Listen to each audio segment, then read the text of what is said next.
one thing I actually meant to talk to you about is whether you've looked into the ETF ownership of Bitcoin, because I just have recently, and it turns out that 24% of ETF ownership comes from institutions. That still leaves like a massive 76%, which are private individuals. Yeah. And I thought ETFs are primarily targeted towards institutions and firms. I was really surprised to see that there's so many private individuals owning ETFs. Yeah. I mean, my view on that is it's a good thing because it kind of gives legitimacy, certainly to Bitcoin and Ethereum, which may be long overdue. But also, ETFs, it's a great product because the fees are really low. And anyone who's on ramped or off ramped in the crypto world knows the fees can be not great. So it's a cheaper way to kind of get into the game of those two assets. Number one, number two, for people who are Luddites, that's to say that they've kind of got a fear of technology, or they're kind of in their mind there are too many barriers to kind of getting a wallet app and then buying and storing and looking after their passwords. This is a very easy way for them to overcome any technical hurdles. So I'd love to see the data of, that 24% and kind of what the age range is. It's pretty interesting, but yeah, I think it's just, but then I guess the issue with the spot ETFs is, although the institutions like BlackRock, etc., they have to own the underlying asset. The people buying them actually don't own.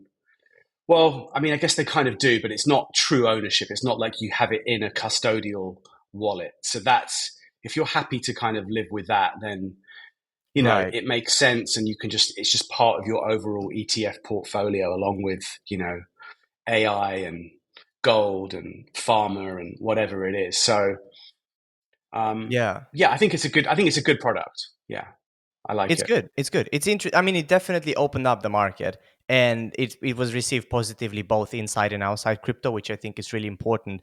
Um, Mm. but also, if you remember back in the like all like wild crypto days, 2008 onwards, right? First 4 years, Hmm. it was all about crypto maximalism. It was all about ownership and self custody and like fuck the banks and all that. And then suddenly everyone's just, so happy that BlackRock's jumping on board. And Yeah. I guess that's what adoption looks like. I just find it interesting that the tides have turned to this extent within Well, 10 years or I so. think that's a very interesting point, right? So I missed that point, but the whole point of decentralized finance is, and Bitcoin especially, is that it was born out of the 2008 financial crisis, Right. when people thought that when they put their money in a bank, they owned their money and they could access their money at any time. And then you saw the run on the banks during that crisis in Iceland and Greece and all over the world, and people were locked out. They couldn't take their own money. And so I guess the other side of it with the Bitcoin and the Ethereum ETFs is that it kind of goes against the whole point of crypto, which is you're supposed to own it ideally in a non-custodial wallet where nobody can take it from you, nobody can touch it. And you're the bank, you're the vault, you're the customer, all in one, and you own all of that. But like I said, from an investment perspective, I think it makes sense. If you want to say, 10% of my portfolio is going to be Bitcoin and Ethereum, then ETFs make that really easy. Yeah, for sure. And I assume you can withdraw your ETF to an actual asset, crypto asset, if you wanted to. Is that right? Well, I mean, if you've got, through BlackRock, their ETF product is called iShares, and then you use Hmm. any number of platforms, eToro, whoever it is, Charles Schwab, to buy the ETF, then you sell the ETF on that platform. You basically cash it out into fiat currency, and then you can just send that currency back to your bank account and do with it what you want from there. I don't know. It's not Right. something I've not, because it's kind of a US market thing only right now, right? So Yeah. I don't have access to that, but I know from ETFs in the US, you have to kind of cash them out and put the money in your bank or you keep them in your account and buy other assets. But you can't on those platforms buy any other crypto assets other than Bitcoin and Ethereum. Right. Yeah. I feel that that makes sense. Um, so yeah, no. Overall, I think that's fantastic. I'm really looking forward to see how it's going to evolve in the next few years. See also if the demographics are changing. I'm not sure if it's a product that's going to cater to people that are into crypto because of crypto. If you know what I'm saying. Like it's Yeah, the I feel it's maximalists. exactly right. Yeah, which is in many ways, I guess, what you guys are doing at Savl. I think it caters because it's a non it's a self custodial wallet, right? So it Yeah, caters to people within obviously that want wish to interact with the ecosystem or at least have a safe way of storing their own tokens. But before we go into Savl, I wanted to ask you about like your journey in crypto. Like, how did you get here? And what you found fascinating about blockchain and crypto in general. yeah. So um, I I've had like I've had experiences with decentralized technologies prior to Bitcoin. So I worked in the digital music business, and then the digital music business was ravaged by peer-to-peer technologies, and Right. in particular BitTorrent. And BitTorrent was this decentralized technology, and and it was pretty interesting because the ethos behind that is kind of the same as with crypto. But then, so I was actually living on Wall Street in 2008. So I Wow. was there for the whole financial crisis, and I was there for the whole Occupy Wall Street movement, and um, and I kind of thought Bitcoin seemed like a really good idea. It just seemed really logical because people were seeing the carnage and the chaos, Right. and this mythical Satoshi Nakamoto guy came up with this technology that just made a lot of sense for people who wanted to control their financial destiny. And it was also very egalitarian. So it didn't, whereas in the traditional finance world, you have limited access to financial services based on your credit rating, your geography, whatever it is. Bitcoin kind of did away with all of that. Anyone from any walk of life um, could could buy it and own it.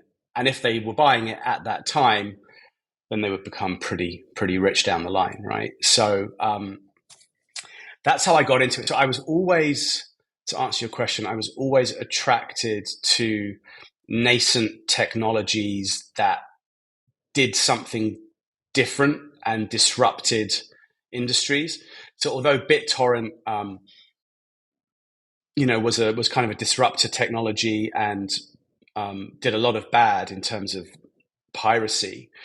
Um, I think what it did, it made it very easy for people to quickly distribute content over Hmm. over the internet.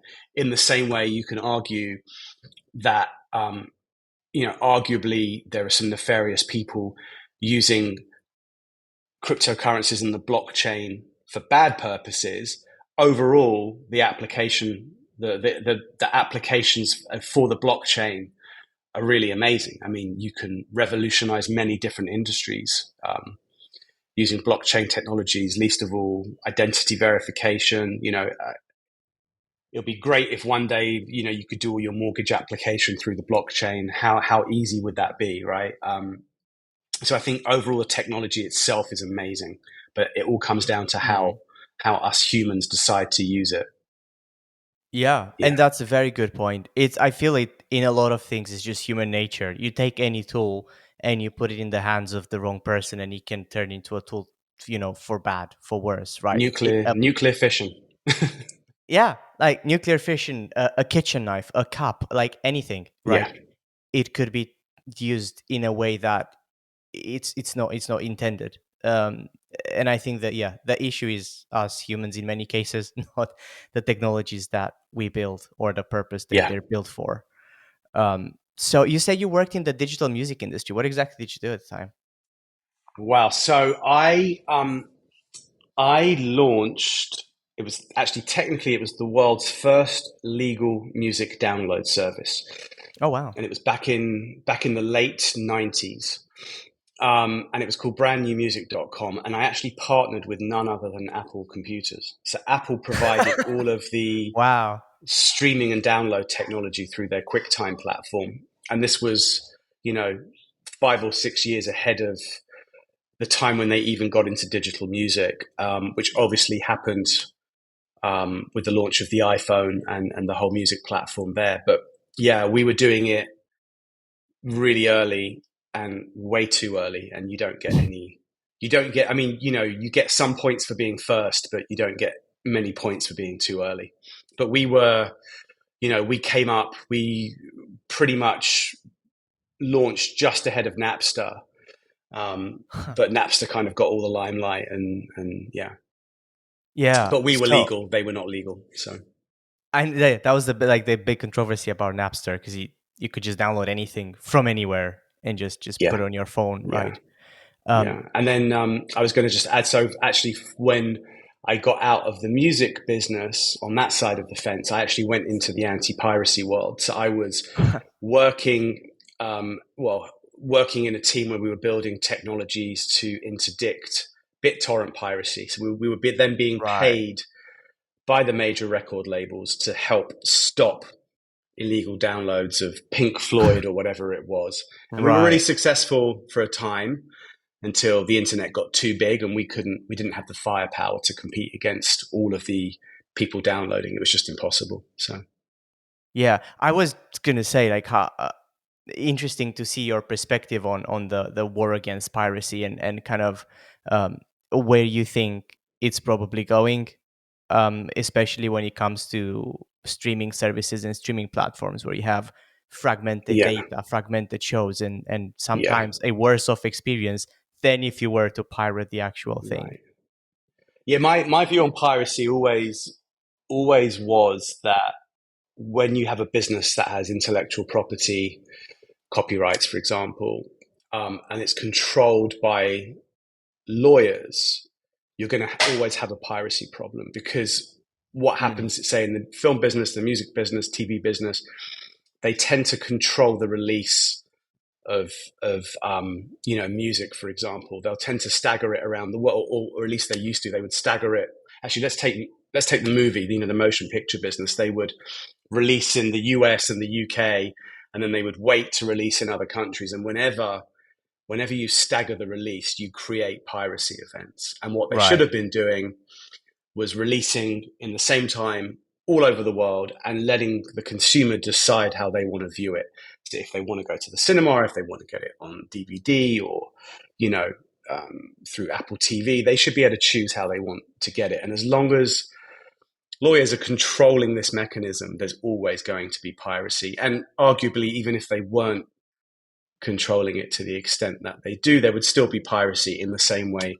There will always be fraud, there will always be scams and hacking in traditional finance and decentralized finance. You can't ever get rid of it. It will never go away. But you Yeah. So can you can do things to kind of make it less. and I think exactly that's where you could either win a battle in that war against piracy or make it worse. So an example that I'm not sure you're aware of, but in gaming, there's obviously a big discussion around piracy, right? Yeah, You've got obviously there's a lot of piracy going on in gaming. So one of the technologies that this company created, Denuvo, I think it's called. They've created an application that embeds itself into the game which you bought and does these really computationally heavy checks to ensure that the game isn't pirated. Now, what's interesting here to note is that a, a, an original game that you've paid for with that piracy control software usually has issues like performance issues or stutters, or like the servers won't connect half the time. Like, really, it impacts your gaming experience. Whereas if you were to go on the torrent, get the game, and then install the game pirated without that de novo thing, it would all be, as smooth as silk. So wow. a tool that's supposed to stop piracy is actually creating more piracy, because the user experience for a game they buy is worse than a user experience for a free game they pirate. Yeah, this was the same in the early days of digital rights management with the music industry. A lot of the time, you couldn't listen to them. You had to be online. You had to have the licenses had to match up. There could be syncing issues. There could be server issues. You know, I think I think now streaming services are really good, like Spotify, Apple Music. They just work really well, and you can take the music offline. But what you say, I think, with the gaming world, there's so many components to a game that if you're going to layer on, all these checks, it's going to slow the game down. But I don't know too much about that, but it's kind Yeah. of ironic, right? It is, yeah, it's totally ironic. Though I do agree that a platform like Spotify is actually probably one of the best solutions against piracy. Is just giving the user something that's relatively affordable. It's good, it's reliable, and it doesn't. It makes it so much easier than you having to go and download the music and then go to iTunes and synchronize, do all that stuff. Like, Yeah. I feel a good experience is the answer against piracy rather than enforcing it by force or by these checks that detract from the experience. A good experience, and also huge amount of choice, right? So, Right. you know, arguably there's nowhere better than Spotify for music. Even, Apple Music, Apple computers have, the multi-trillion dollar company. Yeah. Their service is not as good as Spotify because Spotify has the biggest choice, and people go there because they can get different versions of the tracks they love, acoustic, live, whatever it is. So I think I think when you're looking at spending, your $9.99 a month for a service like that, it's probably absolutely worth it. Where for me as a consumer, where the problem is, if you want Spotify, you want Netflix, you want YouTube, you want Disney, at the end of it, you're spending hundreds of dollars a month on subscription services. So Yeah. that's where it gets interesting. I mean, who has all that money to spend every month? Most people don't. So that's also why piracy Especially, continues. yeah, especially when you consider the value you get from it. You might watch a show every other month on one of these platforms, if you get all of them. Um, but a tip for anyone wanting to acquire any subscription service like YouTube and Spotify, and even Amazon Prime and stuff, go to a country that's considerably cheaper than the US or the UK. Spotify Premium in the US, sorry, YouTube Premium in the UK is about family plan is about 20 quid a month. Now you go to Romania, you pay 6 quid a month. All you gotta do Oh is wow! just subscribe in Romania, right? Or in Portugal or anywhere where it's like considerably cheaper, right? Um, and And then you'd use a you'd end up VPN. you don't even need to use a VPN. Like Oh wow! I didn't used to use YouTube Premium, and then I went back home for holiday, and my cousin told me, "Hey, you should subscribe now because it's cheaper." I'm like, "What are you talking about? How much do you pay?" Well, I pay like 6 quid. So I subscribed then and there. Came back a week later, everything's totally fine. I can use it as if I would use it, normally. I Oh don't have to use wow! a VPN or anything. It's just 3 times as cheap. Well, you better hope Google don't see this podcast because then they're gonna change all their pricing models. Yeah, take advantage of it while you can, is what I'm saying. Yeah, yeah. um, Awesome. So tell me a little bit about Savl and how you guys came up with the idea. Obviously, you're the chief operating officer at Savl, so you Hmm. probably have a lot of insight into the inner workings of the company and what makes it Hmm. special.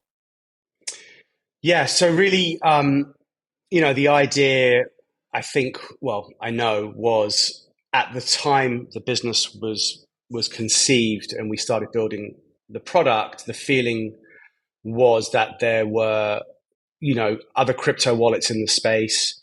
They weren't doing a great job on the user interface. They weren't making it intuitive or easy for people to kind of do simple things like on ramp, off ramp, exchange.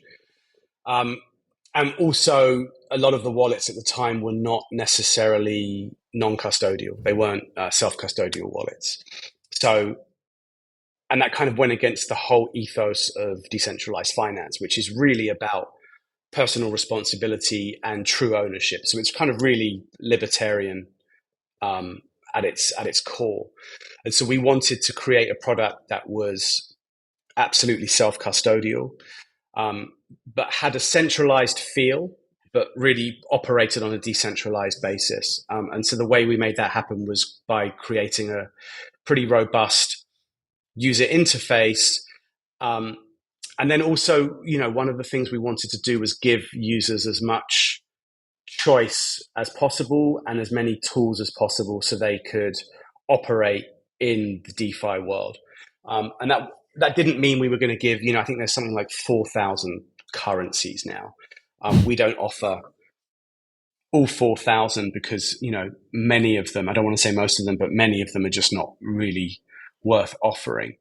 So we kind of, our offering focuses really on the top 250 of those coins and tokens and stable coins. And then what we've done pretty much every quarter, we've been adding on new services, and every month we're adding, new tokens more or less. But we make it pretty easy for people to buy, to sell, to exchange. We offer staking services. We have partnerships where people can use either, I think it's Bitcoin, Ethereum, Litecoin, maybe one other as well, where they can actually buy goods or services. So Oh you can wow. actually get a Netflix subscription. You can top up your mobile phone using your crypto. We wanted to kind of add the ability for people to spend and not, because one of the criticisms is, well, how practical is it? I've got all this crypto, but what can I do with it other than exchange? So we wanted to make it easy for people to kind of spend, and we're working on some other areas as well that will help people have more everyday utility from their crypto too. But also, we wanted to be ethical, so we don't, we never give financial advice. We never push, particular currencies. Sure, we give price alerts, and we'll say Bitcoin's rising by X%, or Solana's gone up by 2%, or but we don't push things. We're not pushing schemes. We're not, involved in ICOs or those types of things. Everything we do is pretty ethical, and we also provide tools to help people transact ethically. Right. I think a lot of people don't realize that there's, every time you transact, you might be transacting with someone who's, let's say, Bitcoin has been used for nefarious purposes, right? So we have a tool called KYT, Know Your Transaction, where we have a couple of top tier blockchain analytics companies we work with. Actually, so what I should do is probably backtrack. I'm sure your users know this, but with the blockchain, everything is kind of open for everyone to see, right? So your Bitcoin address, your Ethereum address, your Solana address is all public on these distributed ledgers. Now, I might not know the person behind the address, but I can see what he or she has done from the lifetime of that wallet being set up, and I can see where the money's passed through. And so what that means is, when I'm transacting, I can copy and paste my transaction partner's address into our wallet application and run a very quick report, which gives me a risk assessment, low, medium, or high. Plus, it gives me a detailed PDF report, and it will tell me if there's any risk associated with transacting with that person. For example, that person may have been involved in sanctions busting, or their crypto may have come from a dark website associated with selling drugs, or it may have gone through a money mixer, i.e., it was laundered. And people will say, well, so what? It's just crypto, who cares? Well, it kind of actually matters, because when you try to off ramp with dirty assets or tainted assets, many of these large exchanges also use blockchain analytics companies, and if Right. they don't want dirty assets on their exchanges because they're also pretty heavily regulated now. And what that means is you can get blacklisted from an exchange, and it makes it very difficult for you to actually sell or off ramp your assets into fiat. It can do, right? So we want people to really be mindful, and we want to try to keep the ecosystem clean. And it's a small thing, but I think it matters. And it's about educating users on being safe. So that's one thing, one major feature that we're really proud of. And then we have Let me You know, stop you there for a moment because I think sure. KYT is super important, and I really like the fact that you guys offer that feature. Mhm. Couple of questions. So obviously, it checks if you were to, I guess, send crypto out, but does it also check for transactions coming in? Will it flag like potentially fraudulent transactions? Yeah, so what it does actually, it focuses more on the wallet address, right? So it will just tell you if the assets held in that wallet are tainted in some way, and if there's an associated risk. Um, it's not, and it's really just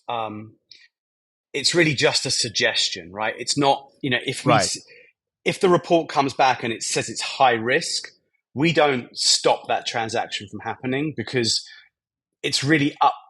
Again, the whole onus is on user responsibility. It's up to the user whether or not he or she takes that risk assessment seriously. We recommend that they do, but we can't stop them from not taking it seriously.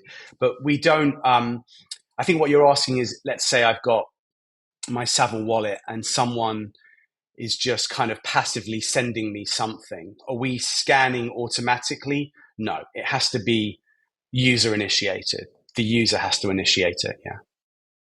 okay. So you need to perform an active check to figure out whether that's a legit transaction. Yeah. That's at the point of sending or receiving. You Uh-huh. have that option within the wallet to say you want to verify, and you just tap the button, and it will run an assessment Right. from two major analytics companies, and then we basically what we do, you know, um, each of those companies have their own methodology. One might be more rigid than the other, so we may get a medium risk from one or a high risk from the other, and we're basically aggregating the results to get an overall kind of median Right. risk. Yeah. And do you think there's any challenges or maybe false positives that come out of a system like that? I remember there was this story a few months ago.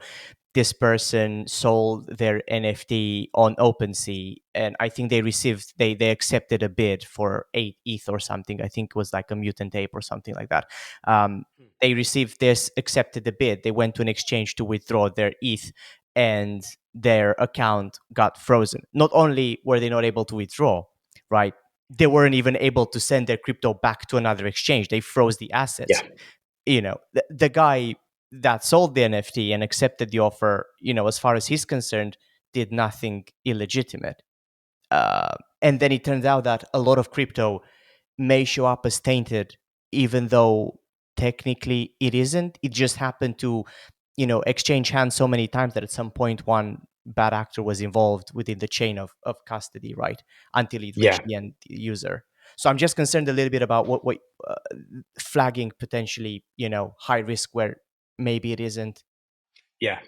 So that all comes down to the methodology and the sensitivity of the analytics provider you're working with. So it absolutely does happen. Yeah, there are tons of false positives and there are tons of false negatives, but that's why it's important to use more than one analytics firm so that you can basically kind of filter that out, right? So, it's like if you get one reading which is low risk and one which is high risk, then what do? Well, ultimately, it becomes a medium risk. Um, Right. but yeah, I think the issue of false positives happens across many different industries and many different tools. For sure. It's the same with the technology where they're looking at, scams and other things. They can be some of the technologies can be overly sensitive to this. So what you have to do over time is um, you have to fine tune the product to weed out some of the oversensitivities, which is why we work with the providers we work with, because this is exactly what they're doing. Yeah. So it's Right. not, and that's also why we can't enforce the risk assessment, because there's also a risk of enforcing something that may not be correct. That's why it's just a suggestion. But these technologies, they're fairly new, but they're improving over time. And I think that's the important thing. And it's better to have them there and to be a bit more, sensitive than to not have anything. Yeah, Yeah, no, I completely agree. Yeah, and back to your point of you supporting only the top 250 assets, that I feel that already takes some risk away from you having to deal with, scam coins or meme coins, and because yeah, I feel that's where you have the opposite happening, right? You have yeah, false negatives. There are a lot of them that, oh, the devs are doxxed, and oh, look at all this liquidity and locked in these pools, and then suddenly two yeah. hours later it rugs. So many cases like that. Yeah. I mean, yeah, we've to your point, we've only just added Pepe Coin, right? So this is Right. literally just been added recently to our offering, as well as things like Floki. So and the reason for that, aside from the development work to integrate those coins or the blockchains, is just kind of giving it time to see how these things pan out, right? And then being satisfied that these things are going to be around and not just die. So yeah, it's important. Yeah, and I feel that's a responsible way of doing Yeah. things, which is great. So before I stopped you, you were going to tell me about probably one of the other features that you wanted to highlight. Well, yeah. I mean, we also have. We've just added. Well, recently we've added sub accounts feature as well, where people can have Oh, you know nice. generate multiple accounts from the same master seed, so they can then have they can basically separate their investments. They can run different investment strategies. They can have an account for savings, one for spending, one for business, those types of things as well. Um, we've added the ability, I think, across about around 5 blockchains to browse and store NFTs that you own. Um, let me just also go to my app right now. Um, and Yeah, so we've got our staking product as well, and also yeah, Wallet Connect. How could I forget that? So obviously a lot of wallets kind of add Wallet Connect because it's a great way to open up the Web3 ecosystem to decentralized apps. But we have a pretty robust integration across a bunch of blockchains. So we feel that we definitely offer more of a user choice when it comes to Wallet Connect as well. Um, Right. yeah. And then one other thing that sets us apart as well is we have a built-in social community, um, where people I did see can, something like that. I yeah, meant to ask you about it. Is that your yeah. your messenger feature? Well, the messenger feature is kind of separate to it. So we have an end-to-end encrypted messenger feature, and that really exists. So if two parties are going to do a trade together, they're going to exchange something together, or they want to talk about something in private, they have the ability to do that, right? Right. Knowing that it's zero knowledge, we're not keeping any logs or records, we can't see their conversation, and it just gives them a chance to have a private conversation before exchanging assets, or if they, maybe they met through the platform and they just want to talk about stuff that's happening in the industry, and then you know that's also where kind of the community comes in. So we give users the ability to post content, to engage in conversations, and also for major brands in the crypto space, whether it's tokens or blockchains or whoever it is, to kind of post updates and keep our community informed about what they're doing and have a conversation with them. So to my mind anyway, we're the only self-custodial app that has that built in. So we're doing an awful lot within one app. It does sound like it. Love to see it. Yeah, Um, yeah. is your messenger, is it a conventional, is it like Web 2, or does it use Web 3 messaging, or is there no need for that? You've got me there. I think it's conventional. I know it's end to end encrypted. I don't think it's fully Web3, but well, I about to say don't quote me on that, but you're recording this, so I've quoted myself. But I think it's conventional at this stage. Yeah. Okay, cool. Just asking because I know there's developments happening in Web3 to kind of create a messaging layer, messaging protocol, so you can have end-to-end messages between wallets via ENS addresses or other protocols. And they're quite interesting. They're still fairly early stage, and they require you to use that protocol in order to send and receive. So they're not as Yeah, we're open. not doing that. Yeah. Right. We don't do that yet. Maybe that's something we're looking into. I need to ask the dev team and I can let you know. But yeah. Fair enough. Cool. And how do you deal with like multi-chain complexity, right? Because a lot of the conversation in crypto, from what I'm seeing in the last few months, it's all about abstraction, like layer abstraction, chain abstraction, just making the user interface feel more like, hey, this is Web3, and it doesn't matter the chains that you're using, and this is it. Go ahead and use it, right? How do you guys deal with that? How do you guys deal with the various chains that are integrated into your app, and how does the user interact with them? Well, so because we are a decentralized app, we work with multiple partners, say on the exchange side, on the swap side of the business. We Hmm. basically integrate. Right now, we've got about four mainstream partners that we work with to provide this service to our users. And so it's really a case of working with what they have and then integrating it into our front end, into our app.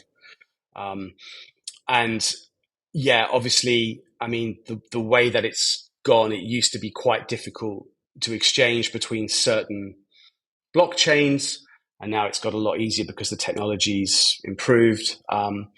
But we have ultimately, I think our offering is Dex and Sex. Yeah, but that's the Nice. extent of my knowledge on that side of it. But we work with people like Changely, um, 1inch, and Let's Exchange and companies like this. So yeah, that's how we do it. That's cool. Okay, so use the various services to provide this experience for users. Yeah. What I meant to ask is, do you differentiate between chains? Like, do you have to, how you use MetaMask, and you have to go through, okay, now I'm using Ethereum, now I'm switching to Optimism or Arbitrum or whatever.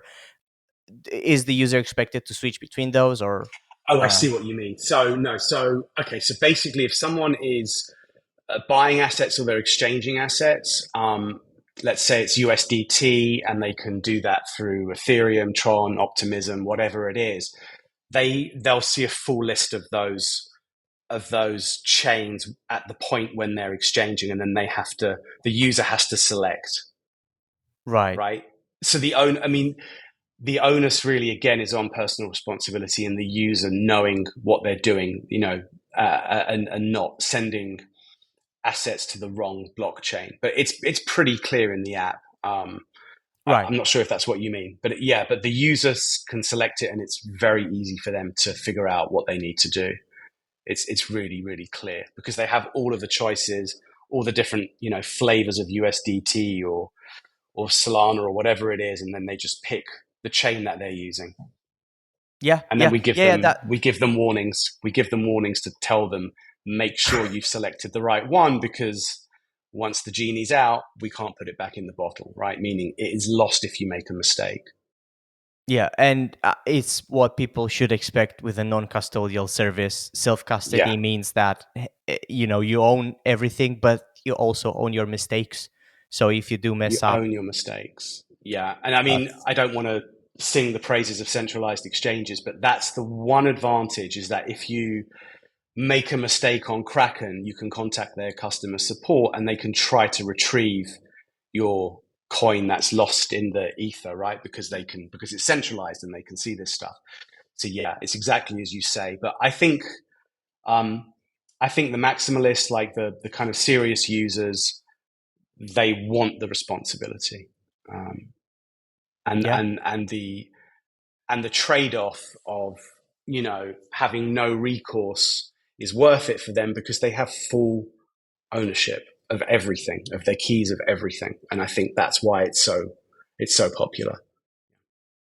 yeah, 100%. Yeah, I think the vast majority are happy to accept that level of risk. Um, Obviously, it would be the best of both worlds. It could be non-custodial and have that kind of backup in case something goes wrong. Maybe one day we'll get there. Uh, Maybe we won't. Who knows? Yeah. Well, I mean, but what you can do again through the user interface, as I was saying before, you can kind of idiot proof it, right? So if you give people sufficient warnings and you say to them, make sure you select the right blockchain, and in this case, Right. that means optimism, Tron, blah blah blah. If they still make a mistake, then it really is on them. So we educate users. B, through the user interface, we make it really obvious and we give them enough warnings. Yeah. Yeah, and you could also maybe do a check on the fields and be like, "Hey, this doesn't look like an Ethereum address. Are you sure? Are you sure you want to send to this address? This looks like a Yeah. Tezos address or whatever." We do that. Yeah. That's part of what we do. I would love to know how much crypto, I'd love to know a dollar amount of the amount of crypto lost to people making mistakes. That would be like an amazing thing to know. How many hundreds of billions of dollars, from silly mistakes have, Oh, it's yeah. it's probably a crazy number from people sending it to the wrong addresses or for people losing their crypto. I feel like every other month there's a person that go dumpster diving for their wallet, Oh yeah, their you're talking hardware about that wallet. guy in the guy in the UK who had Yeah, $250 million of Bitcoin and it's in a landfill somewhere. that guy, Yeah. man. Wow. If I was that guy, I wouldn't be able to live with myself. Yeah, I did think the same thing. I don't want to spell it out, but yeah, I thought the same thing. But I think he asked the council. He said he'll give them half of it if they let him kind of excavate the landfill to search for it. I think he did say He, something like that. Yeah, yeah, he'll never find it, and it's probably degraded anyway. The hard drive's probably so degraded it's not recoverable. So it would be a miracle if you were able to recover these coins. It would be an yeah, absolute miracle. Like, yeah. yeah, the only way that it might happen is by blind luck guessing that seed phrase, which the chances of that happening incredibly low, but hey, not zero. So yeah, Well, with AI, this stuff becomes a lot easier now, right?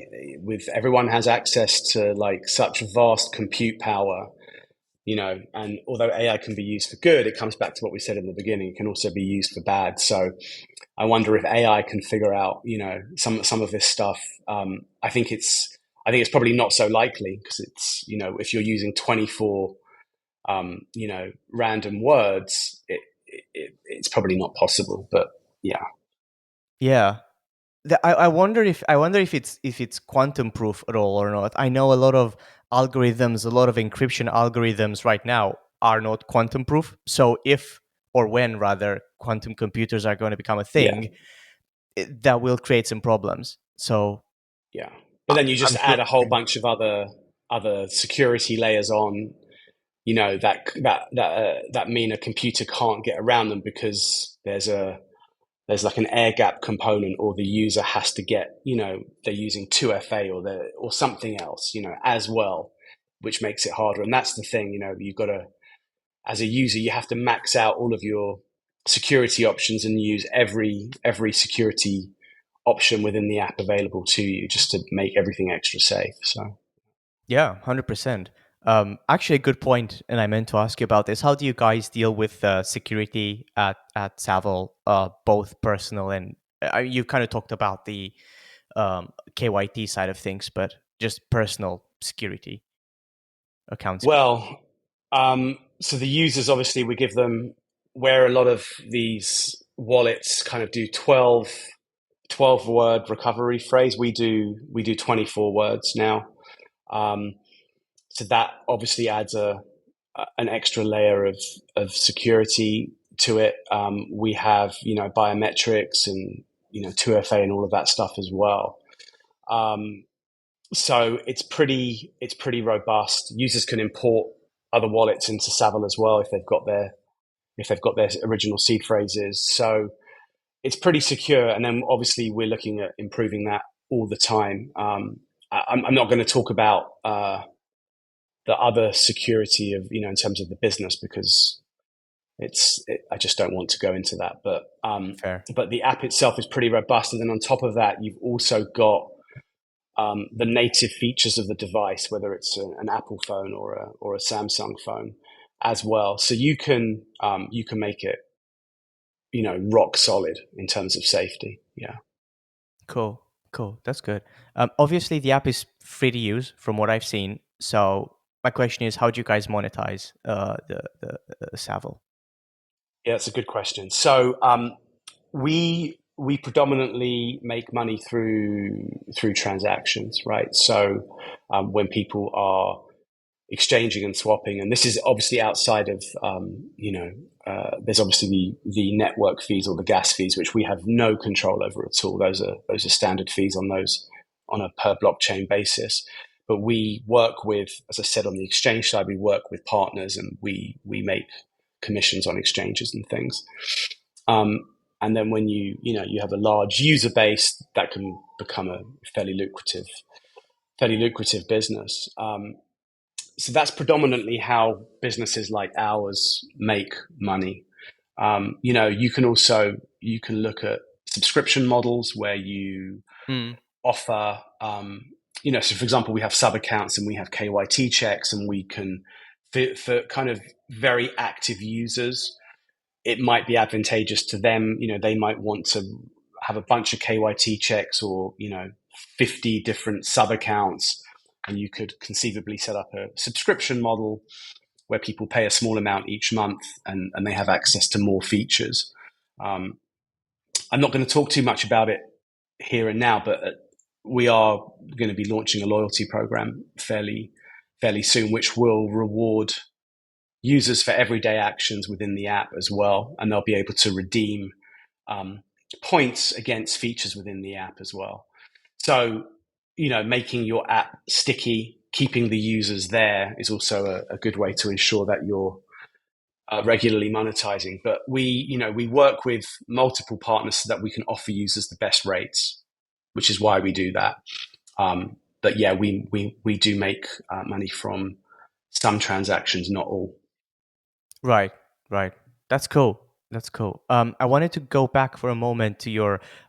You've mentioned that you allow people to kind of subscribe to services such as Netflix or Yeah. subscription-based stuff, right, through the wallet, which I thought is fantastic because I've always thought I'd love to be able to subscribe to something with crypto. The problem is there's no processor out there taking recurrent payments. Is always a one payment when you send money once through crypto. So I'd be curious to hear from you how you guys deal with that, like what goes on under the hood. Well, we work with a third party business, so it's and again, because we're a decentralized app, right? We don't. That's just how these things work. Um, we're basically an aggregator of services. We're a front end for a bunch of other services. Um, and so the way it works with, say, things like mobile top ups is you're you're buying a mobile top up or a subscription. You're paying for that with crypto, and then you have a voucher which you then use to redeem on those sites. That's how it works. It's pretty simple. So if you want to subscribe for a year, then you're paying for the year up front, and then just going to that Right. site with the information and inputting it and getting your subscription. So it's pretty. I think it sounds more fancy than it is, but what we are doing is we're just making it very easy for people to use those currencies for everyday goods and services, including paying for vacations on hotels.com or whatever it is, and that's happening in about I think nearly 200 countries or 192 countries, Oh something like wow. this. So it's a truly global service. Yeah, That's cool. That's cool. I love yeah, the fact that you guys are also looking into like use cases for crypto and not just yeah. storing and hoarding crypto, which is I feel a lot of the people are obsessed with. But it's also we forget that at the end of the day, it's a currency and it's meant to be used. So that's really cool. Yeah, and some of these networks, Tron, for example, Solana, they're obviously a lot faster than, say, Bitcoin, which everyone knows is probably not great from an everyday use case perspective, from a Yeah. transaction point of view. But some of the other blockchains are really, really fast. So I think there are some. I think the future there for everyday payments is really quite interesting. Yeah. Oh yeah. I wonder how long until crypto overtakes Visa in terms of volumes and stuff. I feel like it's only a matter of time. Uh, Yeah, so I know. So Visa, there was some data they released because they did have a Visa card that you could link to crypto, but I think it only accounted for like 2.5 billion of their turnover. Right. But I know Mastercard, for example, are looking heavily into that space and how they can tether. They're much more open. They're much more receptive to working with crypto businesses in kind of tethering Mastercard product to users' wallet addresses, right? Or at least having a system where you can exchange one currency for, say, USDC, and then your USDC is tied to a Mastercard. And if you do a search on the web, you'll see many companies are starting to offer, debit cards that are linked to people's crypto wallets. And I think this is a huge part of the future. Oh yeah. Um, I think it was Capital One. They've got some really compelling data around the number of, well, I think it's something like $16 trillion of digital payments are happening globally. And crypto at some point is going to become a decent percentage of that. And we're heading to a place where there's going to be about, at least 1 billion wallets in existence in the next couple of years, right? Yeah. Not just wallets, but users with wallets. So I think the whole space is going to open up. And the beginning of our conversation, we were talking about these ETF products. What they've done is they've kind of given some credibility to crypto in a way from a financial institution perspective. But what we're going to continue to see is the convergence of TradFi and DeFi, because I think it's actually necessary for these two kind of verticals to overlap, and they are overlapping because people want to do stuff with their crypto. The only way that can really happen is if that's happening in conjunction with the traditional financial economy, right? Because you have to ultimately buy stuff with fiat, and debit cards operate using fiat currency. So you have to, the two verticals have to kind of converge at some point into one big financial system. And so that means there's going to be a lot more regulation happening. And I think it also means there's going to be some pushback from the maximalists who want to keep certain things outside of the traditional system as well. But it's going Yeah. to get very interesting. It will be very interesting, and I completely agree. I feel like the future of this is probably somewhere in the middle. It can't be fully, centralized, but it can't be fully decentralized either. I feel both sides, like we were talking before, have their advantages and disadvantages. So kind of, I feel it's converging in that direction. Completely agree between the overlap of those two verticals. What do you think about the future of the wallet industry or wallet as a service? What do you think that might look like in the next 2 years? Crypto wallet or digital wallets in general? I think let's do both. I think that's interesting distinction. Well, based on the data that I've seen, the growth is just like staggering. I wish I could pull it up actually. Yeah, I think it's going to explode. I think where it gets interesting for me is you've got, you say, certain parts of, say, Latin America or other parts of the developing world where you've got the unbanked population that don't have access to finance, but yet they have mobile phones, right? Right. Digital wallets are really important because you can not have a bank account, and yet you can have a digital wallet and someone can send you crypto and you don't need a bank account for that, right? So it's opening up finance to kind of people from the developing world. So I think it's going to explode. I think also you've got a scenario where if you're you're a fintech customer like Monzo, Revolut, whoever it is, Starling Bank, New Bank in Brazil, but you're also using crypto, right? So you've got you've got a whole bunch of custodial and non-custodial accounts. You've got this situation where you're bouncing around from app to app to app on your phone to do Right. one simple transaction. And I think people are getting tired of this. This is like, I call it app fatigue, right? So I think you're going to see, again, it goes back to convergence. I think there's actually, the market is driving this need for like apps to kind of come together where you can do many things in one place. and that seems to be being played out when you look at, again, companies like Revolut are offering crypto and obviously all their fiat services as well. So I just see everything Mm, coming together and digital wallets exploding. And, so many people now, just anecdotally, everywhere you go to a coffee shop, people are just tapping their phones and paying with their phones, not knowing that what they're doing is actually using a digital wallet. So I think it's going to become the way that everything happens. Yeah. Yeah, these wallets are going to, ultimately hold all of your assets, and you will live your everyday life through digital wallets. Yeah. yeah. So do you have any plans on supporting digital wallets yourself then?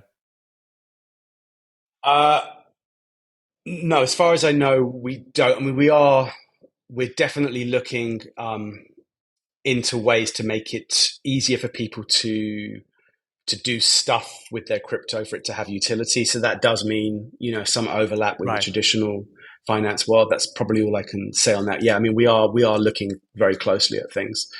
Um, yeah, because I think in order to be competitive, we have to evolve. And if the market is going that way, where people want to spend their crypto and tether it to a debit card, let's say, then that's something we have to look closely at. Yeah. Right. So Though you can top up, I guess, your crypto wallet with, you can buy via credit card or bank or, right now, yes. Actually, that's a good yeah. point. I missed that. So not only can you buy with your credit card or your debit card, or you can, buy via a bank transfer, we also give users the ability to sell crypto and Mm, send the fiat back to their bank card that's right cool. now. Um, so it's two way, and that's also something we added fairly recently. And I wish I remembered to say that earlier, but yeah, but we do that as well. Yeah, No, yeah. that's cool. So I That's mean, really cool. so yeah, we are already integrated to an extent, with on ramp and off ramp with the traditional financial world. So we're decentralized, but obviously with regulations now, for money laundering purposes, if you are looking to kind of off ramp or on ramp with our provider we work with, you have to do a level of identity verification, but only at that point. Otherwise, it's a fully decentralized service where you don't need to do that. Yeah. You Yeah. can exchange without doing that, for example. Yeah, Yeah. And I feel that's reasonable and that people should me expect too. that level of identity checks, like for sure. Yeah, Uh, especially if you're doing large amounts, right? I mean, if you're sending six figures to your bank account, it's not reasonable to think your bank or someone in that chain is not going to want to ask questions about where this money has come from. So, oh yeah, 100%. 100%. So then let me ask you something on the feature of Savl itself rather than crypto wallets. What are maybe features or interesting applications or use cases that you're planning to support within the coming, let's say, 6 months to 1 year, or anything in particular that you would like to tease at this current moment? well, I kind of hinted we are going to launch a loyalty program at some point soon, which I think is important because it's a way of giving back to our most loyal users. Um, and I think we are definitely looking closely at ways for users to have everyday utility of their crypto assets. Um, and that's probably all I'm going to say on that right now. Yeah, I think we want to make it easier. We already make it easy for people to exchange, to buy, to sell, to stake.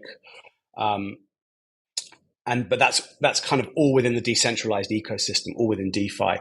We want to make it easier for people to use those assets in everyday life as well. So we are looking into specific products that will help us do that. Yeah, without Nice. spelling it out. Cool. That's all I need. That's cool. I feel like you guys are working on creating some solutions that are adding to the current level of usability of crypto in the space.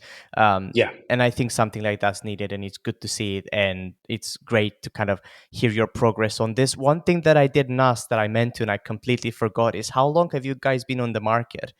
because it feels like it's a you know how you have, I guess, crypto products that have evolved in stages. Like you have every cycle there's like a new paradigm, and it Yeah, kind of feels like Savl combines all these more recent developments into a it feels yeah, like a more recent product is what I'm trying to say. It comes out of a more recent philosophy.